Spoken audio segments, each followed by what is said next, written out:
창세기 19장 23절부터 끝절까지 오늘 저녁에는 기도에 앞서서 롯을 통해서 보는 교훈, 이런 제목을 하면서 말씀을 나누겠습니다. 하나님의 관심은 언제나 그의 형상으로 지음받은 사람에게 있습니다. 요한복음 3장 16절에 하나님이 세상을 이처럼 사랑하사 독생자를 주셨으니 이는 저를 믿는 자마다 멸망치 않고 영생을 얻게 하려 하심이니라. 여기 세상은 세상에 있는 사람들을 가리킵니다. 하나님이 독생자를 보내시면 어떤 동물이나 새들이나 또는 초목들을 위함이 아니요 자기 형상대로 지으신 사람들을 구원하시기 위함인 것입니다. 그리고 하나님의 가장 큰 관심은 독생자의 피로 사신 자기 백성들입니다. 성경에서 하나님 백성은 하나님의 관심은 언제나 그의 백성들에게 집중된 것을 볼 수가 있어요. 구약에 보면 이 세상에 얼마나 많은 나라가 있고 크고 작은 나라가 있고 민족이 있습니다. 그러나 하나님의 관심은 언제나 작은 나라고 작은 민족이지만 이스라엘에게 집중된 것을 볼 수가 있어요. 왜? 하나님의 백성입니다. 또 우리 신약시대에는 주님의 피로 사신 당신의 백성들에게 그 관심이 집중되어 있습니다. 교회에 집중되어 있습니다. 이러므로 오늘 또 하나님은 그의 백성인 롯에게 관심을 갖고 계십니다. 결국 롯은 소돔성이 불심판받을 때 그 가운데서 구원을 받았습니다. 우리는 지난 시간 천사들이 롯에게 빨리 소돔을 떠나라고 하는데 계속 지체함으로 천사들이 강제로 롯을 성 밖으로 이끌어낸 것을 보았습니다. 결국 롯과 두 딸이 구원받았지만 참 쓸쓸하고 씁쓸하고 안타까운 결말이었습니다. 우리는 창세기에서 적지 않은 부분에 걸쳐서 롯의 이야기를 볼 수가 있습니다. 하나님은 롯의 이야기에서 우리에게 주시고자 하시는 메시지가 분명히 있습니다. 우리는 이제 롯을 통해서 어떠한 교훈을 받을 수 있는지를 보아야 되겠습니다. 첫째로 롯은 죄악과 타협하는 삶에 익숙해져 있었음을 알 수가 있습니다. 이미 말씀한 대로 롯은 귀한 손님인 두 천사를 자기 집으로 영접했습니다. 롯의 이러한 모습은 참 성도의 모습이고 삼촌 아브라함의 영향을 받았다고 할 수 있습니다. 그런데 그날 밤 소돔의 남자들이 롯의 집에 머무는 손님들을 범하기 위해서 그야말로 젊은이나 늙은이나 할 것 없이 온 남자들이 다 롯의 집에 몰려와서 롯의 집을 삥삥 에워서 그리고 롯에게 당신 집에 와 있는 두 사람을 내놓으라고 윽박지릅니다. 우리가 그들을 상관하겠다. 즉 성적으로 관계를 갖겠다. 이제 그런 뜻입니다. 그러나 롯은 그건 안 된다고 가로막고 그들의 말을 거부할 때 소돔 사람들이 롯을 협박하고 그리고 겁을 주니까 그 손님들을 보호하려고 롯은 자신의 두 딸, 남자를 알지 못한 두 딸을 내어놓을 테니까 그들을 향해서 너희들이 마음껏 해라. 그렇지만 이 손님들은 손대지 말라. 이렇게 제안까지 합니다. 다시 말씀하지만 소돔 사람들은 참으로 악하고 폐역한 자들이었습니다. 하지만 롯 역시 딱한 일이 아닐 수가 없어요. 롯 자신도 그런 곳에서 함께 죄인들과 살다 보니까 상당히 죄에 둔감해지고 쉽게 죄와 타협하는 것을 볼 수가 있습니다. 이것은 죄악에게 굴복하고 타협하는 그의 연약성이라 할 것입니다. 본디오 빌라도는 예수님을 아무리 조사를 해도 그 어떠한 죄도 발견하지 못했어요. 그래서 여러 번 놓아주려고 했지만 예수를 죽이라고 목소리를 높이는 무리들의 마음을 사기 위해서 결국은 저들과 타협을 했습니다. 그 결과 예수를 그들이 보는 앞에서 능욕하고 구태하고 그리고 결국 주님은 십자가형에 언도했습니다. 이건 역시 죄악과 타협한 연약한 자의 행동이라 할 것입니다. 그러나 죄악 타협한 연약함이 결코 정당화될 수는 없어요. 믿음의 길에서 승리한 사람들은 죄악과 타협하지 않은 사람들입니다. 다니엘과 다니엘의 세 친구, 사드락과 메삭과 아벳느고는 대표적인 사람들이라 할 것입니다. 사자굴에 들어갈지라도 또 7배나 뜨거운 풀무 속에 들어갈지라도 저들은 죽기를 각오하고 믿음을 버리지 않고 결코 죄와 타협하지 않았습니다. 요즘 종교다원주의 시대에서 이른바 그리스도인이라고 하는 사람들이 또 교회 지도자라고 하는 이들이 좋은 것이 좋다는 식으로 타협하는 경향이 있습니다. WCC 문제도 그렇습니다. 세계교회협의회 모든 종교가 화해하고 연합해야 한다는 아주 그럴듯한 논리를 핍니다. 이러한 것은 예수 그리스도를 믿는 하나님의 아들을 믿는 절대적인 신앙을 상대화한 것이고 하늘의 종교를 땅의 종교로 격화시키는 행동입니다. 그러나 진리는 하나입니다. 태양이 둘이 될 수 없으신 진리는 하나일 뿐이에요. 젊을 때부터 힌두교에 심취해 있다가 어떤 신자의 전도로 그리스도인이 된 교수가 있었습니다. 어느 날 인도의 뉴델리에서 이 교수가 택시를 탔습니다. 택시에는 그 교수까지 모두 4사람이 합승을 하게 됐습니다. 그저 한 사람씩 간단히 자기소개했고 서로 이런저런 대화를 나누기 시작을 했어요.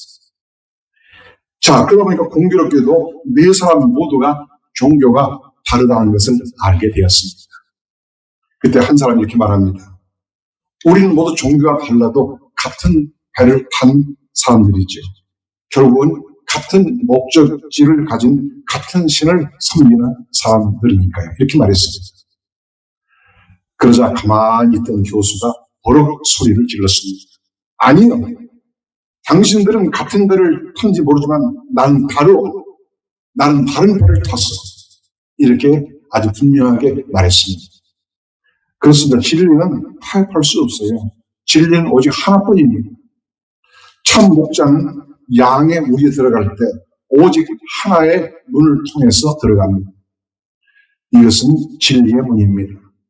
진리이신 예수를 통하지 않은 모든 선생들은 다 거짓 목자들입니다. 우리는 진리 안에 확고히 서야 할 줄로 믿습니다. 둘째로 롯은 세상에 강한 애착을 가지고 있었어요. 롯은 소돔을 떠나라는 천사의 말을 듣고 자신의 가족에게 경고까지 했습니다. 이미 말씀한 대로 사위들에게 천사의 말을 다 전했어요. 어서 이 성을 떠나야 됩니다. 하나님의 심판이 임박했다. 이것은 잘한 것입니다. 그러면서도 막상 자기 자신은 소돔성을 떠난 걸 자꾸만 지체합니다.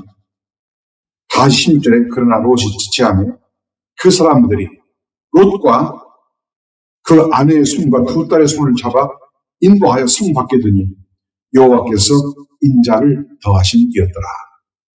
그러니까 소돔의 애착을 버리지 못하기 때문에 자꾸만 지체한 것입니다. 세상을 사랑하는 자는 이렇게 신앙적 결단을 연기합니다. 사도행전에도 보면 총독 벨릭스도 그 안에 드루실라와 함께 사도 바울의 전도를 받고는 예수를 믿기를 거부했습니다. 그리고 시방 가라. 내가 틈이 있으면 널 돌리라. 이렇게 말합니다. 요한 번연은 이 세상을 비유하여 마취국이라 했는데 이는 신자를 마취시킨다는 말입니다. 영적 감각을 점점 무디게 만드는 야고보서 4장 4절에 간음하는 여자들이요 세상과 벗된 것이 하나님의 원수임을 알지 못하느니 그러니 누구든지 세상과 벗되고자 하는 자는 스스로 하나님과 원수되게 한 것입니다. 이렇게 말씀합니다. 우리는 세상에 대해서 지나치게 애착을 갖는 것을 경계해야 됩니다. 우리는 세상으로부터 부르심을 입은 하나님의 자녀임을 기억해야 합니다. 이러므로 우리는 이 세상을 지나는 동안 부르심에 합당하게 살려고 애쓰고 언제든지 이 세상을 떠나야 하는 나그네로 남은 생애를 살아야 합니다. 요한일서 2장 17절에 이 삶도 그 정욕도 지나가되 오직 하나님의 뜻을 행하는 이는 영원히 거하느니라 이렇게 말씀합니다. 즉 그것만이 남는 것이고 그것만이 우리에게 가치가 있는 줄 믿습니다. 실제로 오늘의 신자는 세상 종말에 있을 소돔과 같은 불심판을 심각하게 생각하면서 우리가 믿음 생활을 해 나가야 합니다. 소돔과 고모라의 심판은 주님의 재림이 임박했을 때의 환란을 미리 보여주는 것입니다. 누가복음 17장 28절 32절에 우리 예수님이 친히 길게 말씀을 하세요. 또 롯의 때와 같으니 사람들이 먹고 마시고 사고 팔고 집을 짓하니 롯이 소돔에서 나가던 날에 하늘로서 불과 유황이 비오듯하여 저희를 멸하였느니라. 인자의 나타난 날에도 이러하리라. 그날에 만일 사람이 지붕에 있고 그 세간이 집 안에 있으면 그것을 가지러 내려오지 말 것이요. 밭에 있는 자도 이와 같이 뒤로 돌이키지 말 것이니라. 롯의 철을 생각하라. 이렇게 말씀했습니다. 본문 24, 25절에 소돔의 심판을 기록합니다. 여호와께서 하늘과 여호와에게서서 유황과 불을 비같이 소돔과 고모라에 내리사 그 성들과 온 들과 성에 거하는 모든 백성과 땅에 난 것을 다 엎어 멸하셨더라. 우리는 이 시대를 볼 때에 소돔과 고모라의 심판이 내다 보입니다. 여러분, 기술은 발전하고 문명은 발전하지만 사람들은 점점 사악해져 갑니다. 지금 이 세계에는 수많은 핵무기가 있고 그리고 한 번 만들어진 무기는 반드시 사용된다는 것을 염두에 둬야 합니다. 어떠한 방식이 될지는 모르지만 우리 시대는 불과 유황이 하늘로서 내려오는 때임을 알고 우리의 믿음을 단단히 잘 준비를 해야 합니다. 그 준비는 이 세상에 대한 애착, 지나친 애착을 끊고 주님 앞에 설 준비를 한 것입니다. 불심판이 임하기 전에 롯과 그의 가족을 소돔에서 먼저 끄집어 내신 것처럼 우리 하나님께서는 이 땅에 불러신 환난하시기 전에 우리 주님 안에 있는 자들을 먼저 들림을 받게 하시고 피할 길을 내어주실 것입니다. 4세기 교부 제롬은 헬라어로 된 성경을 라틴어로 번역한 최초의 사람입니다. 이 제롬은 그의 귀에 나팔 소리가 이렇게 들려온 것 같다고 입버릇처럼 말했습니다. 즉, 너 죽은 자 일어나 심판을 받으러 나오나. 항상 그 말이 자기 귀에 쟁쟁하게 울리는 것 같다. 이렇게 말했습니다. 하지만 대부분의 사람들은 이 두렵고 중대한 시기를 그저 깊이 생각하지 않습니다. 헝가리 한 그리스도인 왕이 큰 슬픔에 잠겨있자 아주 쾌활한 성격을 지닌 그의 아우가 왕의 슬픔의 원인을 알고 싶어 하니 왕이 말합니다.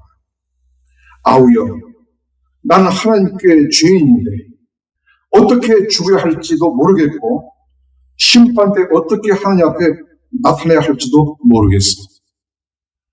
그러자 왕의 아우는 농담으로 받아 말합니다. 그런 건 단지 우울한 생각에 불과할 뿐입니다. 헝가리 왕은 아무런 말도 하지 않았습니다.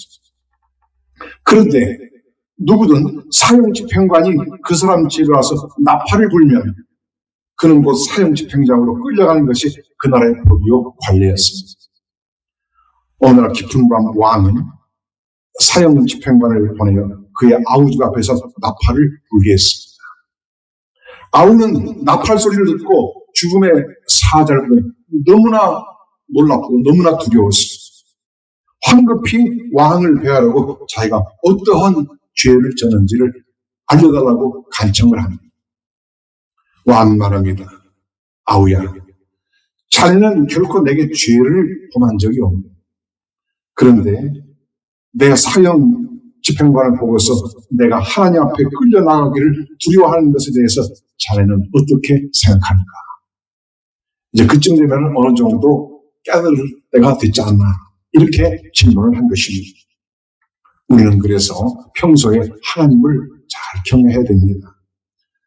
하루하루의 삶이 우리한테는 중요한 것입니다. 그날을 대비하고 하나님 앞에서 사는 복된 성도들 되시기를 축원드립니다. 넷째로 롯의 아내는 뒤를 돌아다 본 거로 소금 기둥이 되고 말았습니다.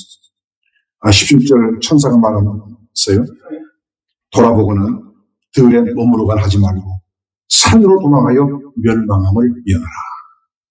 천사의 말은 그 주님 말씀과 같은 것입니다. 그래서 롯과 두 딸은 뒤를 돌아보지 않고 앞만 보고 곧장 달려갔습니다. 그런데 21절에 롯의 아내는 뒤를 돌아본 거로 소금기둥이 되었더라 말씀합니다. 이건 역시 롯에게는 참 너무나도 참담한 일입니다. 이스라엘의 사해바다 쪽으로 쭉 가다 보면 길가에 소금 바위들이 여기저기 널려 있어요. 이 소금 바위들이 얼마나 단단한지 몰라요. 그 맛을 보면 짜자버те 써서 입에 대기도 힘듭니다. 나는 그때 여기에 있는 여기 소금 바위 중에 하나가 어쩌면 롯의 와이프의 바위가 아닌가, 이런 생각을 해봤습니다. 그러면 롯의 아내는 왜 천사의 당부를 무시하고 뒤를 돌아다 봤을까요? 첫째로 소돔성에 놓고 온 재물에 대한 애착 때문이었습니다. 아마도 소돔성 그녀의 집에는 많은 재물과 보화가 있었을 것입니다. 그것들에 대한 미련이 그녀에게 강하게 남아 있었습니다.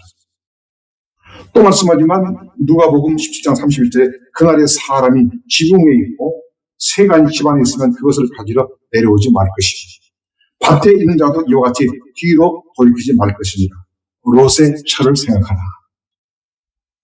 참으로 우리 시대에 주시는 주님의 말씀으로 알아서 다시 한번 이 말씀을 상기합니다. 천국으로 가는 자가 세상 것에 지나치게 애착하면 안 돼요. 둘째로 그녀의 의심 때문이었습니다. 참으로 소돔이 불타고 있는지 의심이 들어서 뒤를 돌아본 것입니다. 여호를 가리켜 의심 많은 짐승이 하는데 여호의 특징이 무엇입니까? 여호는 도망가다가 힐끔힐끔 뒤를 돌아옵니다. 여호는 의심에 아주 간교합니다. 셋째로 뒤를 돌아보지 말라는 천사의 말을 가벼이 여기고 그 말을 무시한 것입니다. 신앙은 무엇일까요?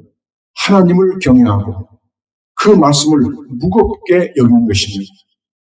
하나님의 말씀은 천금보다 무겁고 가치가 있어요. 참 신자는 누구나 다 그렇게 여깁니다.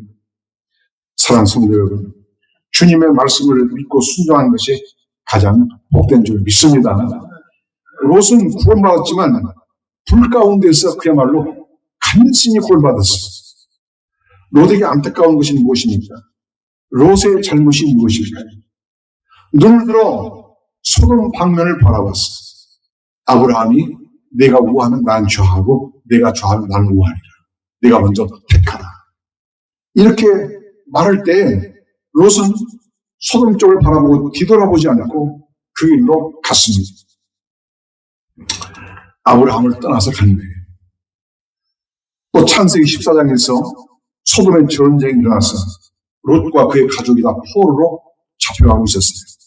이 소식을 들은 아브라함은 집에서 길리고 연습한 318명의 가병을 이끌고 친히 그 대적을 쫓아가서 그들과 싸워 그들을 파하고 롯과 그의 가솔들을 다 구출해 왔습니다. 롯은 그때라도 소돔을 떠났어야 합니다. 그것은 하나님의 경고였습니다. 그러나 롯은 소돔을 돌아와서는 그래도 여기가 가장 좋지 하고 그게 눌러앉은 것입니다. 결국 이것이 롯으로 하여금 다 잃고 낭패를 보게 만들었습니다. 본문 30절 이하에 보면 롯의 두 딸은 자신들에게 남자가 없기 때문에 또 앞으로도 남자를 만날 가능성이 없기 때문에 후사를 위해서 롯에게 술을 마시고 돌아가면서 아버지와 동침을 했습니다. 그 결과 큰 딸이 낳은 아들은 모압이고 모압 자손의 조상이 되었습니다. 그리고 작은 딸이 낳은 아들은 암몬이라 하였고 암몬 족속의 조상이 됐습니다. 이 모압 족속과 암몬 족속은 대대로 이스라엘과 거의 적대적인 관계에 있었습니다. 이렇게 딸들이 아버에게 술을 마시고 돌아가면서 동침한 그것 또한 그 딸들이 소돔에 살면서 그런 문란한 것에 영향을 받은 때문일 것입니다.